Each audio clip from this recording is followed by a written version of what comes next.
Trawling നിരോധനത്തോടെ കൂടുതൽ പ്രതിസന്ധിയിലേക്ക് നീങ്ങുകയാണ് മത്സ്യബന്ധന ബോട്ടുടമകൾ. പ്രതികൂല കാലാവസ്ഥയ്ക്കും കപ്പൽ അപകടത്തിനും പിന്നാലെയുള്ള ട്രോളിംഗ് നിരോധനം മേഖലയെ തന്നെ സ്തംഭിപ്പിച്ചിരിക്കുകയാണ്. കൊല്ലം ശക്തികുളങ്ങര ഹാർബറിൽ നിന്നും മനോജ് ഒപ്പം ചേരുന്നു. മനോജ്, ഇന്നാകെ വലിയ ദുരിതങ്ങളുടെ ഒരു കഥ തന്നെയാണ് പറയാനുള്ളത്. നേരത്തെ നമ്മൾ ഒരു മത്സ്യത്തൊഴിലാളി കുടുംബങ്ങൾ വസിക്കുന്ന ഇടത്തിൻ്റെ ദുരിതം കണ്ടു. ഇപ്പോഴിത് ട്രോളിംഗ് നിരോധനം വന്നതോടെ എത്രമാത്രം ദുരിതത്തിലാണ് മത്സ്യത്തൊഴിലാളികൾ എന്ന വാർത്ത കാണുന്നു. എന്താണ് അവർ പറയുന്നത്?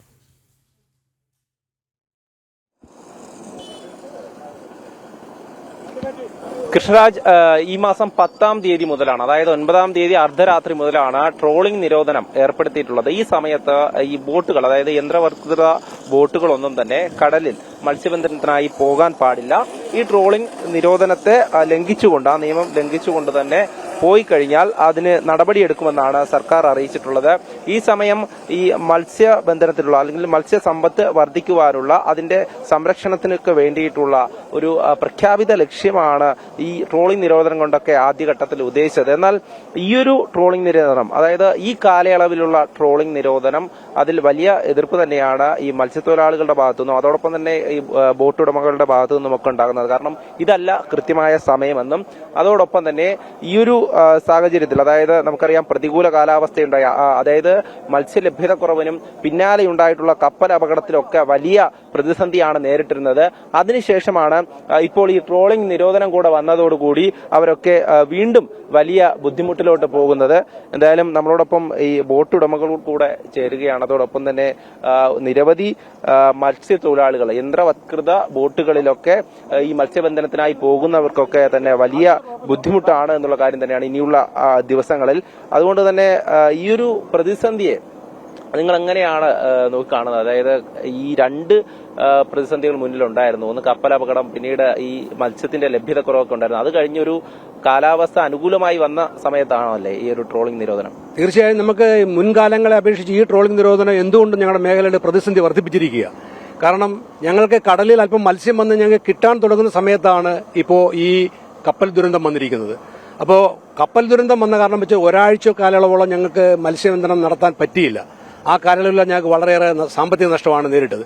അതിനുശേഷം ഞങ്ങൾ കടലിൽ പോകാൻ തുടങ്ങിയപ്പോൾ ഈ കപ്പലപകടത്തിന്റെ ഭാഗമായി ഉണ്ടായ കണ്ടെയ്നറുകളിലും മറ്റും അപകടത്തിൽപ്പെട്ട് നിരവധി ബോട്ടുകൾക്ക് സാമ്പത്തിക നഷ്ടം, വലയും ബോർഡും പ്രപ്പല്ലർ ഉൾപ്പെടെയുള്ള സാധനങ്ങൾ നഷ്ടപ്പെടുകയും നമുക്ക് ഡീസൽ കാശ് കടം വരുന്ന അവസ്ഥയിലേക്ക് വന്നു. അപ്പൊ അത്തരത്തിലൊരു വലിയ പ്രതിസന്ധി മേഖല അഭിമുഖീകരിക്കുകയാണ്. കാലാവസ്ഥാ വ്യതിയാനവും മത്സ്യത്തിന്റെ ലഭ്യതക്കുറവും ഡീസൽ വില വർധനവും കാരണം പ്രതിസന്ധിയിലായ ഈ മേഖലയ്ക്ക് ഈ പെട്ടെന്ന് വന്ന ഈ കപ്പൽ ദുരന്തവും വലിയ പ്രതിസന്ധി ഉണ്ടാക്കിയിരിക്കുകയാണ്. അതുകൊണ്ട് ഈ പ്രാവശ്യത്തെ ട്രോളിംഗ് നിരോധനത്തിലെ അവസാന ദിവസങ്ങളിൽ വരുന്ന ഏകദേശം ഒരു 10 ദിവസമെങ്കിലും നമുക്ക് നിരോധനത്തിന് ഇളവ് വരുത്തിക്കൊണ്ട് ഈ പ്രാവശ്യം ഈ മത്സ്യബന്ധന മേഖലയെ പിടിച്ചു നിർത്താൻ ബന്ധപ്പെട്ട കേന്ദ്ര സംസ്ഥാന സർക്കാരുകളുടെ ഭാഗത്തുനിന്ന് അനുകൂലമായ നിലപാടുണ്ടാകണം. ഇല്ലെങ്കിൽ ഈ വ്യവസായം തകർന്നു പോകുന്ന അവസ്ഥയിലാണ് പോകുന്നത്. കാരണം ഈ അപ്രതീക്ഷിതമായ കപ്പൽ ദുരന്തം മത്സ്യബന്ധന മേഖലയെ തകർത്തിരിക്കുകയാണ്. ഇപ്പോൾ മത്സ്യം വാങ്ങാൻ തന്നെ ആൾക്കാർ മടിക്കുന്ന ഒരു സ്ഥിതിവിശേഷമുണ്ട്. അപ്പോൾ അത്തരത്തിൽ നമുക്ക് വലിയ സാമ്പത്തിക നഷ്ടമാണ് ഈ മേഖലയ്ക്ക് വന്നിരിക്കുന്നത്. അതിന്റെ കൂട്ടത്തിലാണ് ഈ ട്രോളിംഗ് നിരോധനം വന്നിരിക്കുന്നത്. മത്സ്യത്തിന്റെ പ്രജനനത്തിന് വേണ്ടിയിട്ട് ട്രോളിംഗ് നിരോധനം എന്ന് പറഞ്ഞെങ്കിലും യഥാർത്ഥത്തിൽ ഞങ്ങൾ പിടിക്കുന്ന മത്സ്യത്തിന്റെ ഒന്നും പ്രജനനം ഈ സമയത്തല്ലെന്നുള്ളതാണ് വസ്തുത.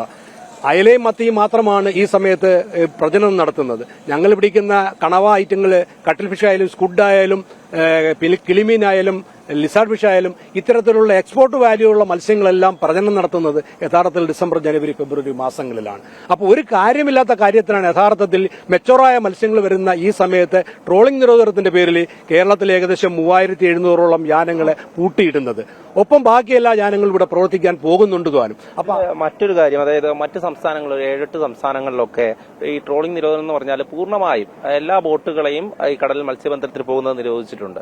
പക്ഷെ ഇവിടെ നടക്കുന്നത് യന്ത്രവത്കൃത ബോട്ടുകൾ അല്ലെങ്കിൽ ഡബിൾ എഞ്ചിൻ ഘടിപ്പിച്ചിട്ടുള്ള ബോട്ടുകളൊക്കെയാണല്ലേ. അത്തരത്തിലൊരു വേർതിരിവുണ്ടോ? തീർച്ചയായും അത് തന്നെയാണ് ഇതിനകത്തുള്ള ഏറ്റവും വലിയൊരു വിരോധാഭാസം. ഇന്ത്യയിലെ ബാക്കി 8 സ്റ്റേറ്റുകളിലും ഫിഷിംഗ് ബാനാണ്.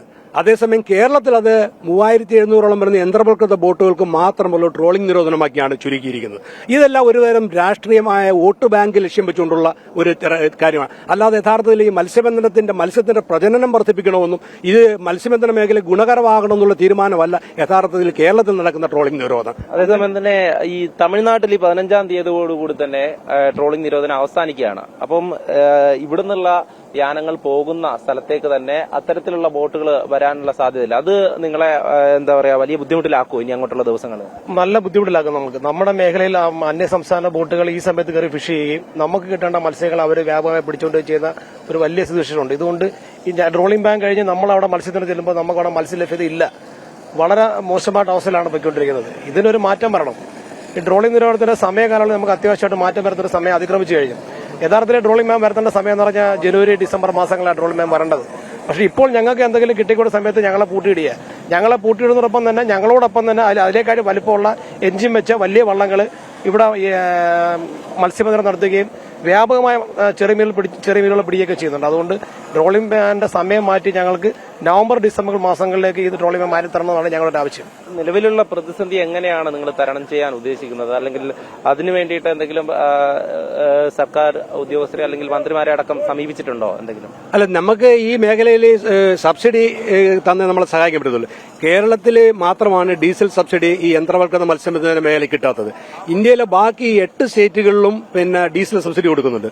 നമ്മുടെ നിയറസ്റ്റ് സ്റ്റേറ്റായ കർണാടകയിലെ 1 ലിറ്റർ ഡീസലിന് 7 രൂപ ക്രമത്തിൽ ഏകദേശം 9,000 ലിറ്ററിന് ഒരു മാസം സബ്സിഡി കൊടുക്കുകയും 10 മാസത്തേക്ക് 90,000 ലിറ്റർ ഡീസലിന് വരെ അവിടെ സബ്സിഡി കൊടുക്കുന്നുണ്ട്. ഇത് നമ്മൾ ഗോവയിലേക്ക് പോകുകയാണെങ്കിൽ അതിന്റെ ഡീസലിന് 10 രൂപ വിലയിൽ കുറവുണ്ട്. ഗുജറാത്തിലാണ്, നമുക്ക് മഹാരാഷ്ട്രയിലാണെങ്കിൽ 1 ലിറ്റർ ഡീസലിന് 19 രൂപ സബ്സിഡി കൊടുക്കുന്നുണ്ട്. അതുപോലെ ആന്ധ്രയിൽ കൊടുക്കുന്നുണ്ട്, ഗുജറാത്തിൽ കൊടുക്കുന്നുണ്ട്, മറ്റെല്ലാ സ്റ്റേറ്റിലും കൊടുക്കുന്നുണ്ട്. നമുക്ക് കേരളത്തിൽ മാത്രമാണ് ഡീസൽ സബ്സിഡി തരാത്തത്. അപ്പൊ അതുകൊണ്ട് നമുക്ക് മറ്റ് സ്റ്റേറ്റുകളിലെ ബോട്ടുകളും വള്ളങ്ങളും ഒക്കെയായി മത്സരിച്ച് നമ്മൾ മത്സ്യബന്ധനം നടത്തുമ്പോൾ നമ്മുടെ മേഖലയിൽ ഓരോ ദിവസവും തിരിച്ചടി വന്നുകൊണ്ടിരിക്കുകയാണ്. അപ്പൊ ഇതിനെ യഥാർത്ഥത്തിൽ സംരക്ഷിക്കാൻ കേന്ദ്ര സർക്കാർ ഇതിന് റോഡ് സെസ് ഉൾപ്പെടെ ഡീസലിന്റെ കാര്യത്തിൽ ഏർപ്പെടുത്തുന്നുണ്ട്.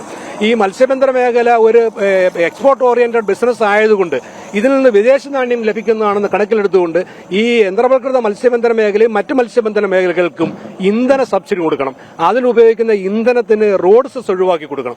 അത്തരത്തിൽ ഇതിനെ പ്രോത്സാഹിപ്പിച്ചാൽ ലക്ഷക്കണക്കിന് പേർക്ക് തൊഴിൽ കൊടുക്കുകയും കോടിക്കണക്കിന് രൂപ വിദേശ നാണ്യം ലഭിക്കുകയും ചെയ്യുന്ന ഒരു തൊഴിൽ മേഖലയാണ്. ഇതിനെ സംരക്ഷിക്കാൻ കേന്ദ്ര സംസ്ഥാന സർക്കാരുകളുടെ അറിഞ്ഞുള്ള ഒരു സംരക്ഷണമില്ലെങ്കിൽ ഈ മേഖല ഇവിടെ തകർന്നു പോകുന്ന അവസ്ഥയാണ്. അതോടൊപ്പം തന്നെ ഈ സംസ്ഥാന സർക്കാരൊക്കെ മുന്നോട്ട് വയ്ക്കുന്നത്, അതായത് ഈ ഒരു സമയത്ത്